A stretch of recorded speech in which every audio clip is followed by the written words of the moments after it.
l'appel de februare nos esprits. C'est marrant, plus le temps passe, plus je découvre l'aspect artistique de papa.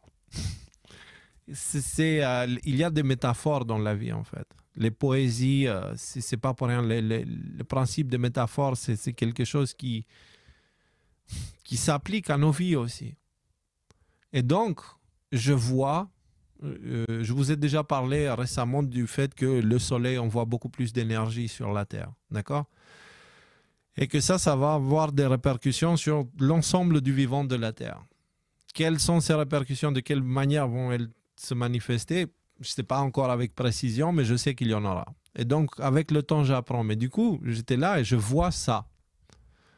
Je vois ce tableau-là, Thierry. Voilà. Vous vous rappelez? La dernière fois, je vous ai parlé, je vous ai montré qu'en fait, ils ont dû carrément couper pour recalibrer l'appareil.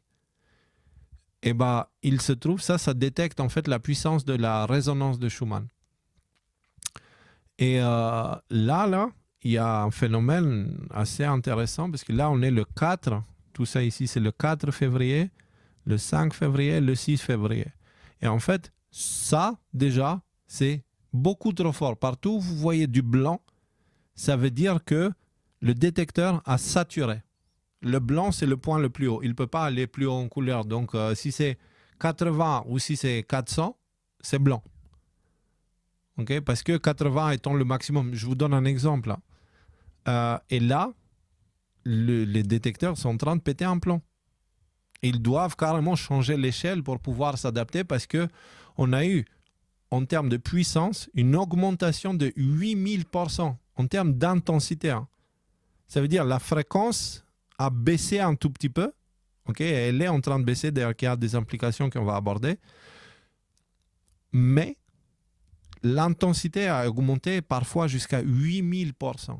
8000%. Alors, qu'est-ce que la résonance Schumann? Je vous ai déjà expliqué. On va dire que la lumière, c'est une onde. Okay? La fréquence de cette onde va déterminer la couleur. Et la lumière visible, okay, elle est limitée par l'ultraviolet, qui est le plus haut que l'œil peut voir. Au-delà de ça, l'œil ne peut pas voir. Et là, on parle des rayons X, gamma et tout ça. L'infrarouge, qui est la lumière que l'œil ne peut pas voir, okay, parce que c'est en dessous de la tranche visible. Et si vous descendez vraiment tout en bas, et vous arrivez dans les 7-8 Hz, alors que la lumière visible se mesure en mégahertz, en kilohertz, je ne sais plus, mégahertz, je crois. Là, vous tombez dans cette onde, on va dire, c'est la lumière qui est aussi émise par le Soleil, qui se met à résonner avec la Terre. Parce que chaque chose a une fréquence de résonnement, de résonance. Pardon. Si vous prenez par exemple un verre, okay, de musique, un verre de vin en cristal, et vous faites une note spécifique, la même note que le verre, et vous le faites à un volume assez fort, le verre casse. D'accord? Et ça, c'est parce que votre voix entre en résonance avec le verre entre en résonance, il se met à vibrer d'une façon incontrôlée et il casse. Okay? On a aussi ça comme phénomène de résonance qu'on peut voir là. C'est le pont de Tacoma. Voilà, 4 mois après sa construction, un jour le vent s'est levé et en fait le vent venait à une certaine vitesse et une certaine fréquence. Et il se trouve que le pont est entré en résonance avec la fréquence en question. Et il s'est mis à bouger, et le phénomène s'amplifie, et puis à un moment donné, il est tombé. Donc, résonance. La résonance Schumann, c'est les fréquences de lumière qui sont très très basses, qui se mettent à résonner avec la Terre. Pourquoi? Parce que la largeur d'une onde de cette fréquence-là, c'est à peu près 40 000 km. Donc, c'est la distance parcourue à la vitesse de la lumière de cette fréquence-là, c'est 40 000 km, ce qui est le diamètre de la Terre. Du coup, c'est pour ça que la Terre résonne avec. Ce qui est en train de se passer, c'est que cette fréquence-là est en train d'aller un peu plus bas. Et la puissance de cette fréquence-là est en train d'augmenter d'une façon inimaginable. Ce que je comprends, je ne suis pas un spécialiste dans le sujet, ce que je comprends, c'est que ça a des répercussions directes sur notre corps. Parce que notre cœur, la pulsion du cœur, est d'une certaine façon basée sur cette fréquence, cette résonance de Schumann. D'accord ? Cette énergie électrique qui fait que les muscles se contractent dans le cœur et qui propulse le sang et le font circuler dans l'organisme, c'est une énergie qui est un peu difficilement compréhensible. Son origine est difficilement compréhensible. C'est une énergie électrique. Il pourrait avoir un lien, par exemple, avec la résonance de Schumann. Mais bon, bref. Et donc, nos cœurs sont un petit peu calés et ont l'habitude de fonctionner avec cette fréquence qui est d'habitude autour de 7 et quelques, 8. Et là, c'est en train de descendre. Mais aussi d'augmenter en intensité. Ce qui veut dire que nos cœurs sont appelés à entrer en résonance avec la fréquence, la résonance Schumann, qui est plus basse, d'une manière beaucoup plus forte. Donc ça veut dire que nos cœurs sont appelés à ralentir et ils ont beaucoup plus d'influence extérieure pour ralentir. Et donc, ça veut dire que c'est pas forcément simple. Ça veut dire aussi que dans l'air est beaucoup plus chargé d'un tas de choses. Alors là, j'avoue que je parle de sujets que je ne comprends pas forcément en profondeur, mais je remarque qu'il y a des changements dans tous ces aspects-là. Et je remarque que ces changements-là, on a déjà vécu dans le passé. Tout ce que je vous dis à partir de maintenant, c'est de la pure intuition. Mais je vous invite de la prendre en compte quand même. OK ? Donc, cette modification est réelle. Le Soleil est dans une hyperactivité. Le champ magnétique terrestre est affaibli. L'ionosphère est en train de s'éloigner de la Terre ou de se densifier, permettant des fréquences beaucoup plus grandes, plus basses, entrer en résonance avec ça. Et l'ensemble de la magnétosphère est en train d'entrer en résonance avec les vents solaires, un peu comme le pont qu'on a vu tout à l'heure, d'une façon qu'on n'a jamais observée jusqu'à présent. Et ça, c'est quelque chose qu'on doit prendre en compte. Et on a déjà vécu ça. Et donc, par pure intuition, je peux vous dire les choses suivantes. Pour des raisons que j'évoquerai un peu plus en détail dans un prochain Y-File, où je partagerai avec vous mes connaissances sur ce sujet-là, mais elles ne sont pas ouf non plus. Donc, je ne peux pas dire que je sais de quoi je parle, mais je partagerai avec vous des choses qui ont inspiré mon intuition. Cette perturbation géomagnétique ne doit pas être ignorée. Vraiment. Vu sa puissance et son impact sur la magnétosphère et l'ionosphère de notre planète. Ce phénomène récent indique une période difficile pour nos corps, une sorte d'hiver énergétique que nous devons absolument prendre en compte pour la suite. En gros, c'est comme si l'hiver venait sur notre être. Mais un hiver non pas météorologique, mais énergétique. Et dans ce cas précis, y compris l'énergie qui nous permet d'être en vie. Vous comprenez? Et donc, ça veut dire quoi? Ça veut dire que nous devons faire en sorte à être le plus économe possible en termes d'énergie. Je parle d'énergie personnelle, individuelle, au quotidien. Parce que nos corps, ils seront... ils vont peiner. Et du coup, il faut qu'on soit gentil avec nos corps et qu'on prenne soin de nos corps pour être capable de traverser ça. Mais pas que le corps, parce que c'est là-dedans, il y a beaucoup de force aussi. On peut changer la vitesse de notre cœur simplement par nos pensées. Vous savez? Donc, c'est important d'être conscient de ça. Donc, il y a plein de choses qu'on doit prendre en compte. Mais, j'aimerais partager avec vous ça. Des solutions existent pour traverser cette tempête céleste sans trop de difficultés. Le premier et le plus important, c'est d'avoir la foi. Et avoir la foi, ça veut dire se poser des questions existentielles et proposer des réponses instinctives. D'accord? Ou intuitives, plutôt, je devrais dire. C'est ce qu'on appelle les croyances. Ensuite, étudier les anciennes traditions avec humilité pour s'aider dans la quête des réponses. Prendre le temps et aller chercher un petit peu. Étudier les idées scientifiques avec humilité pour s'aider dans la quête des réponses. C'est important de s'éduquer. Étudiez les idées philosophiques avec humilité pour s'aider dans la quête de réponses. C'est important et toujours avec humilité. Faire manifester ses croyances dans les actes avec humilité. D'accord? C'est important. La foi, c'est quand croyances et actes sont en accord. Donc, c'est pas je crois ça, je fais ça. Dans ce cas, je ne manifeste pas la foi. Je manifeste de l'hypocrisie. D'accord? Donc, la foi, c'est l'inverse de l'hypocrisie. Mes croyances et mes actes sont similaires. Elles vont dans le même sens. Ensuite, une fois que mes actes manifestent mes croyances, restez humble dans la réussite et transformez l'échec en leçon. Quand les choses iront bien, ne dites pas c'est grâce à vous. Dites merci à la vie. Et quand vous vous cassez la gueule, prenez ça comme une leçon, étape indispensable de l'apprentissage.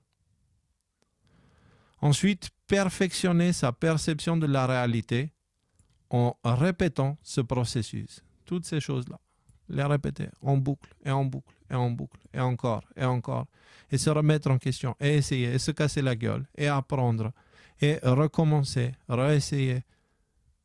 Valider en fait nos croyances et voir comment elles fonctionnent dans le monde réel. Et si elles fonctionnent dans le monde réel, c'est bon. Si elles ne fonctionnent pas, on passe à autre chose. Jusqu'à ce qu'on purifie en fait notre réalité, notre perception de la réalité, comme on a vu tout à l'heure, qui est complètement biaisée, déformée. Et pour finir, restez conscient et attentif sur l'incohérence entre nos pensées, nos paroles et nos actes. Alors pour cette dernière partie, on va avoir besoin de notre entourage, parce que si on a un entourage, c'est aussi pour une autre raison. C'est une raison d'avoir des gens qui voient nos angles morts. Nous avons des angles morts de notre existence, des aspects de nous que nous ne sommes pas capables de voir. Vous savez, ça vous arrive souvent de voir des personnes qui commettent une erreur, ils se font mal à eux-mêmes. Vous les voyez, mais la personne en question ne les voit pas. Et vous vous dites, mais pourquoi il fait ça? Il est con, quoi. Non, il n'est pas con. C'est juste, ces choses-là sont dans ses angles morts. Il a besoin de quelqu'un de son entourage pour lui dire, hé, attention, regarde là. Et donc, le problème, c'est que dans ces situations-là, si on a quelqu'un qui vient nous dire, écoute, le ressenti que tu me donnes, c'est ça, on a tendance à réagir par tu te trompes. Or, on peut se tromper, enfin, on ne peut pas se tromper sur notre ressenti. Si l'autre vous dit qu'il se sent mal à l'aise à côté de toi, ou si l'autre te dit que tu es agressif, ou si l'autre te dit que tu es prosélyte, tu vois, si l'autre te dit que juste il y a certains aspects de toi qui sont un peu trop, tu vois, et qui éloignent d'autres, sois attentif, ne lui dis pas qu'il se trompe. Il ne se trompe pas. Par contre, il ne comprend peut-être pas forcément ce que toi tu essayes de dire, c'est-à-dire qu'il y a un malentendu. D'accord? Je ne sais pas si c'est clair ce que je dis. Ne réagis pas quand quelqu'un te fait une remarque. Ne réagis pas tout de suite et essaye de partir du principe que l'autre te le dit pour te faire du bien, pour t'aider en fait. Parce que peut-être que tu es face à quelque chose, à une erreur que toi tu es en train de répéter, que tu ne vois pas. D'accord? Donc dans ce milieu-là, on a besoin de notre entourage et on a besoin d'être attentif et prendre sur nous pour voir. Et toujours essayer d'être attentif et partir du principe que l'entourage proche à qui on a confiance, ils ne veulent pas notre mal. S'ils nous disent des choses et des critiques, etc., c'est pour notre bien. Donc, c'est très important parce que c'est ça qui nous permet de rester cohérents. Parce que là, on peut voir si jamais on a des croyances qui vont dans un sens et nos actes qui vont dans un autre. Si moi, dans ma tête, je crois que je suis gentil, mais je vois que dans mon entourage, je fais du mal, il y a quelque chose qui ne va pas. Et ce quelque chose qui ne va pas pourrait être moi. Donc, c'est la manière de voir les choses. Okay? Pour être moi, dans le sens, ça peut être toi, dans ton entourage à toi, dans ta vie à toi. Alors, bien entendu, toutes ces choses-là prennent beaucoup de temps. Alors, ce temps, il faut le prendre en s'éloignant le plus possible d'Internet et des réseaux sociaux, de YouTube, de Netflix et tout ce qui pourrait déformer votre prisme de perception sans que vous en ayez forcément conscience, comme ça a été fait. Vous savez, les films, Hollywood, etc. Il y a une raison pour laquelle, dans beaucoup de films, le méchant, c'est un Russe. D'accord? Et que les Russes en général sont montrés comme les méchants, pas les gentils. Il y a une raison à ça. Dans votre subconscient, il y a cette information qui est écrite, Russe égale méchant, probablement. OK? Et donc, dans le futur, si jamais il y a besoin, est-ce qu'il y a un conflit, etc., hop, vous avez ça à l'intérieur de vous qui vous manipule inconsciemment. Ce sont des choses que vous avez mangées, des informations avec lesquelles vous avez nourri votre esprit dans le passé qui vous manipulent aujourd'hui. Donc, c'est pour ça il est préférable de s'éloigner de toutes ces choses-là qui nous manipulent inconsciemment pour nous concentrer vers la compréhension, en fait. Mais une compréhension réelle, pas juste un suivi bête où c'est écrit là, donc je fais comme ça, je ne comprends pas pourquoi, mais je dis ce que je dis parce que j'ai entendu mon prêtre ou mon imam ou mon rabbi dire ça. Répéter bêtement vous conduira à des choix bêtes qui donneront des mauvais fruits qui ne seront pas nutritifs. Et il y a moyen que la famine s'installe. Voilà. Donc il faut comprendre ce que vous faites et ce que vous dites. C'est important. Il faut faire au mieux, au maximum. Et ça ne peut pas être fait si on ne commence pas par la base qui est nos intelligences individuelles ont été 100% corrompues. Nous devons tout reconstruire à l'intérieur de nous. C'est ça la fameuse mort qui donne la renaissance derrière. Et cette renaissance dans la vérité, dans le vrai, dans ce qui est, pas dans ce qu'on nous a mis dans la tête. Et cette vérité-là, on ne peut la voir que près de nous et autour de nous. Bien entendu, il y a aussi des choses à faire en termes d'habitudes quotidiennes pour s'aider.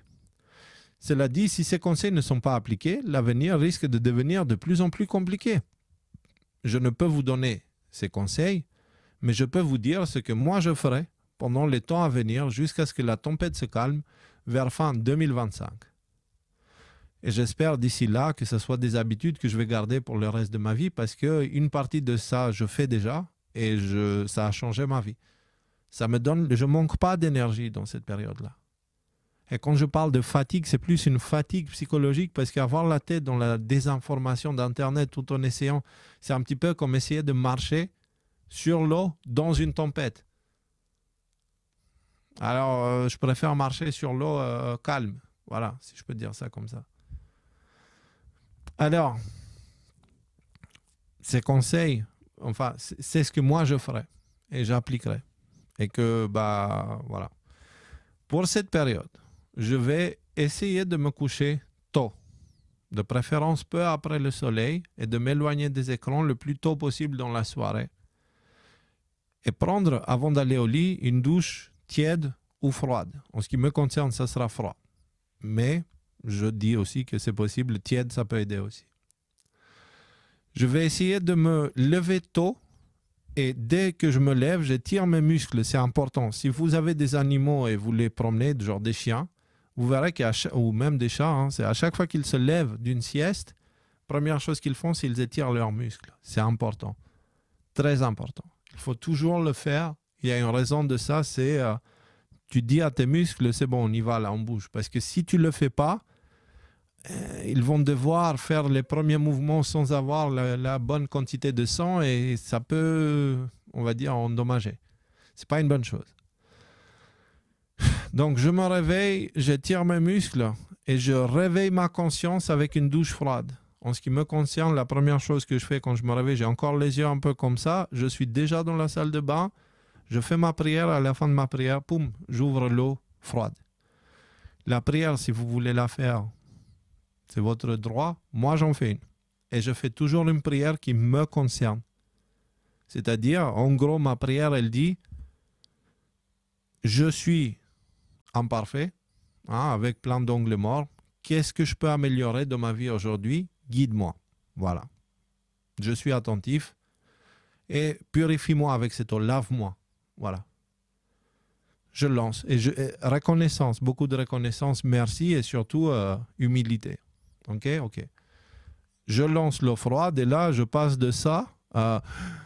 Hop, je suis réveillé. Et la journée, elle est beaucoup plus facile après. avec ce rituel matinal. Mais maintenant, je vais ajouter ça. Et je pense que c'est essentiel, surtout parce que ça permet de faire face à ce contexte géomagnétique, énergétique, etc. Poser mes pieds nus sur la terre et saluer avec amour et respect le soleil, la terre et tous les êtres vivants. Trouver un mort, ça ne marche pas avec le béton. Avec le béton, ce n'est pas forcément une bonne idée. Avec l'asphalte non plus, il faut de la terre. Difficile à trouver en ville, plus facile à trouver en dehors des villes. C'est pour ça, sortir des villes et tout ça. Et donc, les pieds nus sur le sol, je me mettrai face au soleil pour le remercier de se lever et de me donner un petit peu de son énergie aujourd'hui. Soleil qui nous envoie toujours de l'énergie. De le remercier, d'être reconnaissant avec lui, de remercier la terre qui m'accueille. Et tous les êtres vivants, les plantes, les animaux et même les êtres invisibles, pour leur participation dans le vivant qui a permis mon existence. Merci. Avec beaucoup de reconnaissance, mais de vraie reconnaissance. Prendre conscience que peu importe la situation dans laquelle on est, il pourrait avoir pire et on est capable de mieux. Mais on ne peut faire mieux que si on le fait avec notre famille sacrée. La famille du vivant. Alors, faire une prière avec gratitude, avec les pieds connectés au sol. Donc, les saluer et faire une prière de gratitude. Dites merci pour ce que vous avez. Parce que probablement, si vous écoutez cette émission-là, vous habitez dans un pays francophone. À moins que ce soit quelque part en Afrique, dans un coin paumé, il y a des chances à ce que vous soyez en France, ou en Suisse, ou en Belgique, ou en Canada. Jusqu'à preuve du contraire, même les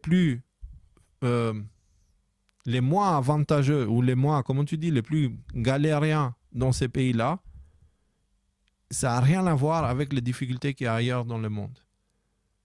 Et que nous faisons partie dans l'Occident des privilégiés qui ont des vies plutôt simples et faciles, même quand on a des difficultés sociales, etc. Le contexte global, je veux dire, va vivre dans un endroit où il y a la guerre. Va vivre dans un endroit où il y a la famine. Va vivre dans un endroit où il y a une dictature. Une vraie. Genre à l'albanaise. Ou à la Corée du Nord. Tu vas voir, c'est pas drôle. C'est pas drôle parce que tu n'existes plus en fait. Tu n'existes plus. Tu es écrasé par l'environnement. Donc, dans tous les cas, peu importe à quel point on est mal, etc. Il y a une personne qui m'inspire beaucoup, qui est malade. Elle a des grosses difficultés de mobilité. Elle a des problèmes avec sa famille parce que malgré ses problèmes de mobilité, son entourage la considère comme complotiste, machin, truc, là. Et cette personne-là, elle a ces moments de reconnaissance qui sont assez inspirantes. Et ouais, merci. Merci à cette personne qui se reconnaîtra. Et donc, on peut être reconnaissant, même si on estime que notre vie est difficile, parce qu'elle pourrait être pire. Et j'ai vu récemment, il y a quelqu'un qui avait dit, Michael J. Fox, je ne sais pas si vous connaissez l'acteur de Retour vers le futur qui joue Marty McFly. En fait, aujourd'hui, je ne sais pas si vous savez, il souffre de Parkinson et il est comme ça, bougé, voilà. Et en fait, il dit quelque chose. Attends, est-ce que je l'ai? Ça serait quand même mieux si vous le voyez directement de lui. C'est là, je l'ai. Hop là. Donc, certains vont être choqués en le voyant tel qu'il est aujourd'hui. Hein. Hop là. Alors, je vous partage ça. Ce sont des petites astuces. Hein. Voilà, donc c'est le monsieur. Il dit, c'est ça le point. Je comprends à quel point ça peut être difficile pour les gens. Et je reconnais aussi à quel point c'est difficile pour moi. Mais j'ai une certaine collection de capacités, de compétences qui me permettent de gérer avec ce genre de choses. Et j'ai réalisé qu'avec la gratitude, l'optimisme est durable. Avec la gratitude, l'optimisme est durable. Voilà.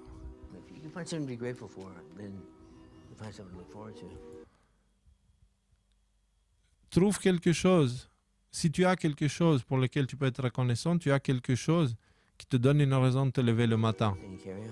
Et tu avances, tu continues. Et elle qui dit, écrit ça quelque part, avec la gratitude, l'optimisme est durable. C'est vrai. C'est vrai, n'ignorez pas ce genre de choses. C'est justement quand je vous dis chercher. Moi, je ferais peut-être une collection de ce genre de choses parce que j'ai plein de petites vidéos là qui ont ce genre de sagesse que j'aimerais partager avec vous. Peut-être que c'est ça que je devrais commencer à faire aussi. Peut-être dans ADNM, pas Y-Files, parce que Y-Files, je ne sais pas pourquoi, même si ça parle de sujets tout aussi importants, il n'y a pas tout le monde qui est intéressé. Bref. Et donc, voilà, ce sont les genres de choses que je compte faire, mais pour revenir, faire une prière de gratitude, donc, pour que mon optimisme soit durable, avec les pieds connectés au sol, c'est important ça.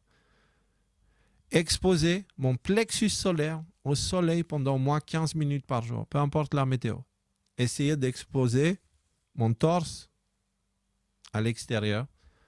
Au soleil, s'il y a le soleil, mettez-vous face au soleil, 15 minutes minimum, 20 minutes maximum, et de l'exposer parce qu'il s'appelle plexus solaire pour une raison. Okay?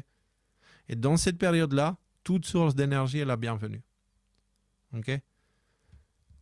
Marcher au moins une fois par jour, à un rythme soutenu, j'ai oublié de finir la phrase par au moins 1 heure. Comptez le temps que vous marchez. Marcher, c'est important pour maintenir le cœur. Okay? C'est très important. Dans un Occident qui a une vie très...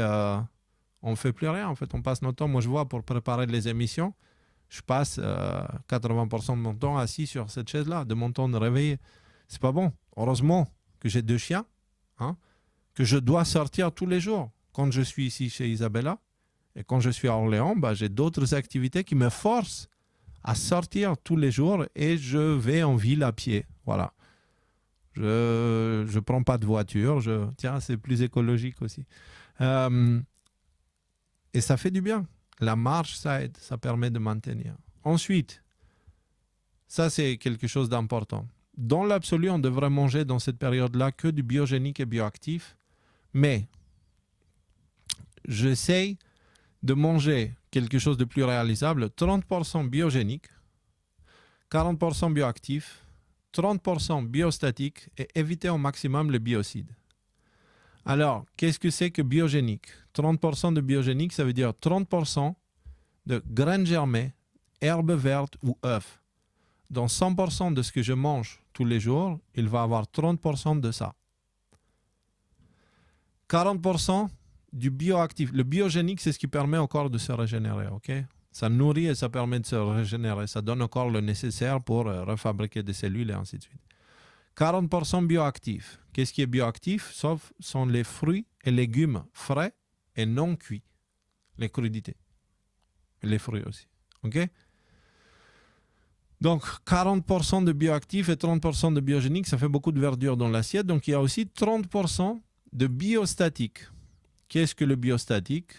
C'est fruits, légumes, etc., cuits, genre le pain, par exemple. Le pain tel qu'il est fait aujourd'hui, il est biostatique. Qu'est-ce que biostatique? Ce sont des choses... Alors, biogénique, c'est ce qui permet au corps de se régénérer. Bioactif, c'est ce qui nourrit le corps. Biostatique, c'est ce qui remplit le ventre, mais qui ne nourrit pas et qui ne permet pas de se régénérer. C'est-à-dire, c'est vraiment le truc avec lequel on remplit le bide, quoi. Et ensuite, éviter au maximum... Ce sont les éléments chimiques industriels. Donc, si vous voyez dans les étiquettes tous les E25, 32, 46, etc. Et tout ce qui est mort, donc y compris les animaux et poissons, c'est biocide. Je sais que beaucoup vont dire, oh là là, machin truc, oh là là. Moi, je vous dis ce que j'ai étudié dans les textes anciens, qu'est-ce qu'ils disaient les anciens, etc. Donc, nous sommes dans une période où, à l'époque, peut-être c'était possible parce qu'on avait d'autres sources d'énergie et on pouvait équilibrer avec ça. Mais maintenant, ces choses-là vont être de moins en moins accessibles. Donc, ça veut dire qu'il faut éviter des choses qui ont des conséquences. Bref. Moi, je vous dis qu'est-ce que moi je vous ferai. Vous faites comme vous le sentez, mais personnellement, j'ai arrêté de manger de la viande et des poissons depuis un moment. Et je vais continuer le temps que toute cette période-là passe. Voilà. Et donc, pour finir, pratiquer l'autre c'est moi et donc donner ce que je voudrais recevoir. Donc du temps, de l'affection, de l'énergie et ainsi de suite. Concrètement, dans ces temps-là, il faut que vous compreniez que la réalité entière devient un miroir et ce que vous ferez vous sera fait. C'est écrit dans tous les textes anciens. Dans la Bible, c'est dit que celui qui tuera par l'épée sera tué par l'épée, ou je ne sais plus comment c'est dit, celui qui mènera en captivité sera mené en captivité. Dans d'autres textes anciens, c'est écrit différemment, mais ça dit la même chose. D'accord? Et cette chose-là, c'est ce que tu feras te sera fait. La réalité entière devient un miroir. Et j'ai dit récemment au dernier live, le collecteur de dettes, il est là. Le collecteur de dettes, donc ça veut dire pratiquer l'autre c'est moi, ça nous permet d'une certaine façon de rembourser des dettes. Ce sont les choses que je ferai, surtout cette partie de marcher pieds nus sur la terre le plus possible. Ça, c'est extrêmement important et vous devez, enfin, je dois le prendre en compte parce que c'est quelque chose qui peut me guérir de différentes maladies. C'est quelque chose qui peut m'aider à avoir de l'énergie. C'est quelque chose qui peut me permettre d'être plus apaisé, de marcher un petit peu avec les pieds nus sur la terre. Ça peut me permettre de faire des méditations en marchant qui sont assez intéressantes. C'est d'une certaine façon, l'essence du pied en dessous, c'est un petit peu le langage qu'on a avec la terre. Quand on marche, ce n'est pas une langue qui se pratique par des mots, c'est une langue qui se pratique par des ressentis, des signaux électriques toujours, les sens, bref. Et donc, ça, c'est quelque chose de très important. Et comprenez qu'on ne peut plus ignorer ça. Quand je dis que la tempête est là d'un point de vue information, actualité, etc. Parce que vous voyez Tucker Carlson qui va là-bas, Macron qui dit je vais utiliser l'arsenal nucléaire pour défendre l'Ukraine et protéger les intérêts de l'Europe contre la Russie. Donc concrètement, il veut envoyer la France face au bûcher, quoi. C'est pas que la Russie c'est le bûcher, c'est que s'il y a une guerre entre l'Union européenne et la Russie, ça sera une bûcherie où c'est pas la Russie qui va perdre, clairement pas. D'un point de vue armement et tout ça, clairement l'Union européenne ne fait plus le poids. Et en plus, dans ce discours, Macron il disait on devrait le faire peu importe ce que les États-Unis feront. Donc ça veut dire que ce sera l'Europe seule face à la Russie. Non, ça fait pas le poids, pas du tout. Donc bref, dans ces temps-ci, surtout, n'ayez aucune crainte. Parce que si vous pratiquez ces choses-là et vous vous reconstruisez à l'intérieur de vous petit à petit une nouvelle intelligence qui part des choses solides, concrètes, réelles, une nouvelle intelligence va remplacer l'ancienne qu'il faut absolument abandonner parce qu'elle est corrompue. Elle est corrompue et dans les temps à venir, elle ne nous servira à rien. La seule chose qui nous aidera là, c'est l'intuition. L'intuition, avec comme passager, l'intuition c'est le conducteur, le passager c'est le cerveau qui observe et qui apprend, et qui fait et qui apprend. C'est l'enfant. On va inverser les rôles. Jusqu'à là, on réfléchit beaucoup trop dans nos vies. Maintenant, il faut faire avec le cœur. Il faut suivre son intuition et faire des choses même quand vous ne comprenez pas. Je vais vous donner un exemple. J'étais récemment quelque part et j'ai rencontré une cousine. D'accord? Une cousine qui voulait avoir absolument un enfant. Je partage avec vous ça, après je vous laisse tranquille, mais c'est important cette histoire-là. Elle m'a permis de beaucoup apprendre. Cette cousine voulait absolument avoir un enfant. Et elle ne pouvait pas l'avoir parce qu'elle était en âge avancé. Et du coup, bref, version courte, je vais la voir. Et puis le jour où je suis arrivé chez elle, elle me dit, Léo, j'ai fait un rêve que tu m'as apporté une bénédiction à la maison. Genre, elle est croyante, pas de la même façon que moi. Elle n'est pas forcément d'accord avec ce que je dis, mais elle avait fait ce rêve où je lui apporte une grande bénédiction chez elle. Voilà. Moi, j'ai écouté ça et je me suis dit, ça me met un peu la pression quand même ton truc là. Je veux dire, je suis censé comprendre quoi avec cette histoire-là. Et je ne comprenais pas. Et donc, bref, le temps passe et puis je tourne autour, je fais des choses, etc. Et le dernier jour, avant que je parte, un trajet assez long d'ailleurs, de retour, euh, j'étais en train d'acheter des raisins pour une tante et j'entends de loin miou, miou. Et c'était un bébé chat qui était posé sur le haut d'un pneu d'une voiture. C'est une vraie histoire ce que je vous raconte là. Et c'était un chat, genre un chaton, il tenait dans ma main, la paume de la main, il faisait cette taille-là. Je ne sais même pas comment il a fait pour monter sur le pneu. Je regarde autour, il n'y avait personne. J'attends 1 heure pour voir s'il y avait quelqu'un. Il n'y avait personne. Bien sûr, j'étais en train de rassurer le chat pendant ce temps-là, mais le chat, il était très... je suis tout petit, mais je suis fort et courageux quand même. Et puis il me faisait le petit truc, tu sais, comme ça, grand comme ça, il me faisait pour me faire peur, tu comprends? Et donc, à un moment donné, je réalise qu'il n'y a personne qui va prendre le chat. J'ai été demandé aux gens aux alentours. Ils m'ont dit, c'est aujourd'hui que le chat est venu. On ne sait pas qui l'a emmené, qu'est-ce que ça fout là, mais c'est depuis aujourd'hui là. Et c'était un chat abandonné. Il était sale. Il avait l'air un peu abîmé. Et donc, je l'ai pris. Je l'ai pris et je suis allé chez mes parents. Et il fallait que je rentre ici, en fait. Et donc... je devais appeler mon entourage. La seule personne que je sais qui aimait les animaux n'était pas disponible. Donc, la seule personne à qui j'ai pu faire confiance, c'est ma cousine. Et donc, je l'appelle. Je lui dis, écoute, j'ai discuté avec Isabella, on veut bien prendre le chat, mais là, il faut que je retourne.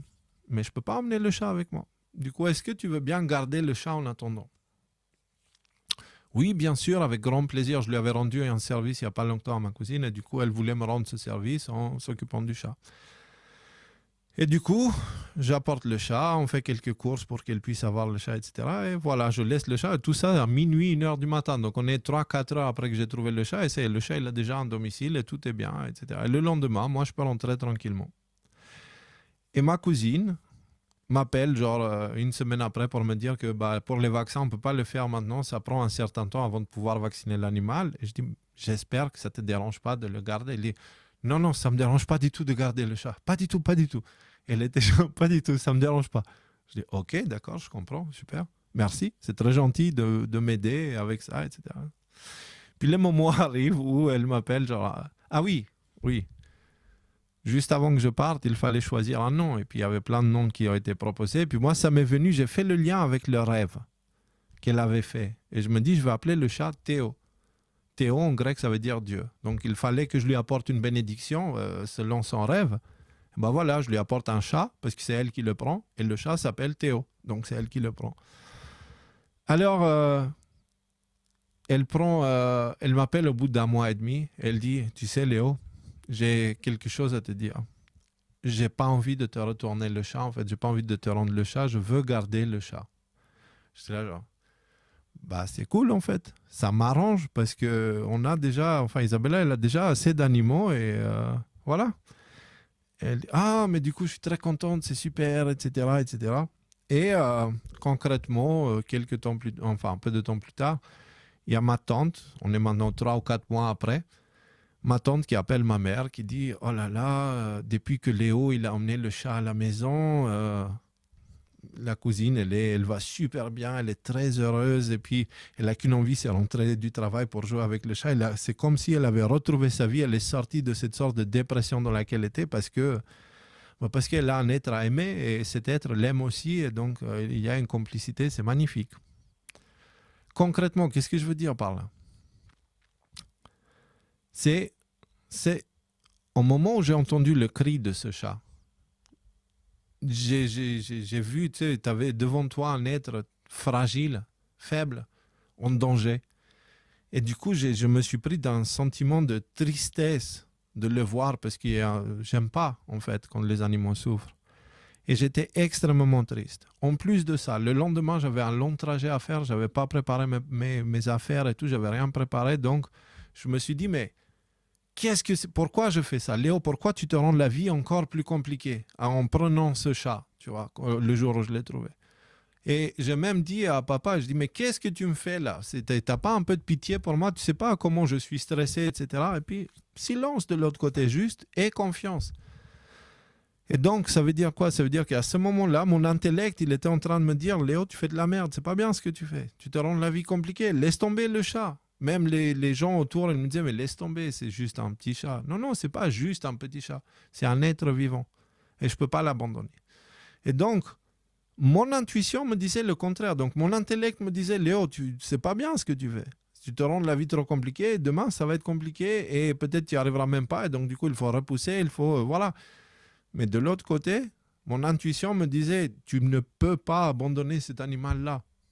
Et donc, après, les solutions, en cherchant à suivre mon intuition, à faire le nécessaire pour que je puisse suivre mon intuition et pas avoir de regrets, et finalement, ce chat a fini chez ma cousine qui, elle, maintenant, elle pense plus trop au fait qu'elle ne peut plus avoir d'enfant. Elle a quelque chose auquel elle peut aimer. C'est sûr que ce n'est pas un enfant, mais c'est quelque chose qui remplit ce vide et qui la rend heureuse et qui l'a réactivé. Son cœur, c'est comme s'il l'a repris, en fait. Parce qu'il a pris un bébé qu'elle devait protéger. Elle a donné le biberon. Il y a eu tout cet aspect-là, en fait.